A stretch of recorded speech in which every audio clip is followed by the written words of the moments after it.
आज की वीडियो में मैं आपको बताऊंगी कि अगर आपने टूरिस्ट वीजा अप्लाई करना है, आपको कौन-कौन से डॉक्यूमेंट नहीं चाहिए। जी, बिल्कुल आपने सही सुना।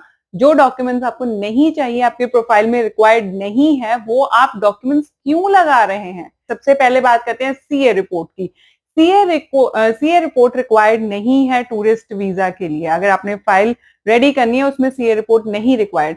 सीए रिपोर्ट होती क्या है? उसमें जो-जो आपके बैंक अकाउंट है या फिर उसके अलावा आपके पास प्रॉपर्टीज हैं, इमूवेबल मूवेबल प्रॉपर्टीज जो भी आपकी हैं, उसमें वो सब कुछ लिखा होता है। अब क्या है, आप एक टेबल बनाकर पेज पे उस पे अपनी सारी चीजें लिख कर नीचे अपना साइन कर देंगे, वो भी वैलिड है, वो भी आप यूज कर सकते हैं। आपको सीए रिपोर्ट बनाने की जरूरत नहीं है। दूसरी बात आती है, प्रॉपर्टी की जो पेपर्स होते हैं, वो आपने तब ही लगाने हैं जब आपकी प्रॉपर्टी आपके नाम पर है। ऐसा नहीं होना चाहिए कि आप अप्लाई कर रहे हैं और आपके माता पिता के नाम पर प्रॉपर्टी है तो उनके डॉक्यूमेंट भी लगा दिए। नहीं, ऐसा नहीं है। अगर आपके नाम पर प्रॉपर्टी है तो ही उसके डॉक्यूमेंट्स लगाने हैं, अदरवाइज जरूरत बिल्कुल नहीं है। आरसी की जरूरत नहीं है आपको। आपको ये चीजें जो मैं बता रही हूँ, ये अपनी प्रोफाइल में लगाने की जरूरत नहीं है। एजुकेशन के डॉक्यूमेंट्स जो हैं, आपकी डिग्रीज हैं, वो सब कुछ लगाने की जरूरत नहीं है।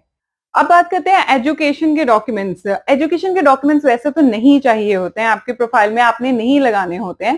बट फॉर एग्जाम्पल, मैं आपको एग्जाम्पल देकर समझाती हूँ कि अगर आप आईटी कंपनी में काम कर रहे हैं और आपकी जो क्वालिफिकेशन है वो एमसीए है, एमएससी आईटी है, तो अगर सिमिलर है तो ही आप अपना एजुकेशन का डॉक्यूमेंट लगाएं, अदरवाइज जरूरत नहीं है। अब कई बार देखा गया है कि एफिडेविट ऑफ सपोर्ट लगाते हैं। अब वो होता किस लिए है? अगर बच्चा जा रहा है, मतलब बच्चा 18 ईयर्स से छोटा है या फिर थोड़ा बड़ा है, जॉब नहीं कर रहा है, कॉलेज जा रहा है, अगर उस बच्चे ने अगर अपना अप्लाई करना है तो एफिडेविट ऑफ सपोर्ट उसके फादर देंगे। अगर आप अच्छा कमा रहे हैं, आपकी बिजनेस है, आपका जॉब है, आपको जरूरत नहीं है एफिडेविट ऑफ सपोर्ट की, आपको नहीं लगाना है। ये बिल्कुल यूजलेस डॉक्यूमेंट्स हैं जो बिना मतलब के आपकी फाइल में लगाए जाते हैं। तो थोड़ा अवेयर हो जाइए, आपको भी समझ होनी चाहिए कि आपने कौन से डॉक्यूमेंट लगाने हैं और कौन से डॉक्यूमेंट नहीं लगाने हैं।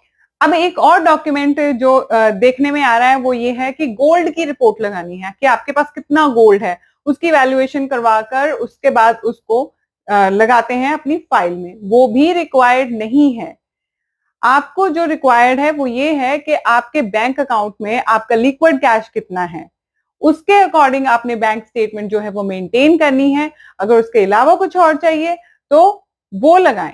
बिना मतलब के डॉक्यूमेंट्स लगाकर अपनी फाइल को इंक्रीज मत कीजिए। अब कई बार होता है आपके पास गोल्ड बॉन्ड्स होते हैं, आप उसकी रिपोर्ट लगा सकते हैं। बट अगर जैसे आप ज्वेलर के पास जाते हैं, वहां पे आप एक पेपर पे लिखवा लेते हैं कि इतना गोल्ड है, इतने अमाउंट का गोल्ड है, वो तो कोई भी कितना मर्जी लिखवा सकता है, तो वो बिल्कुल वैलिड नहीं है।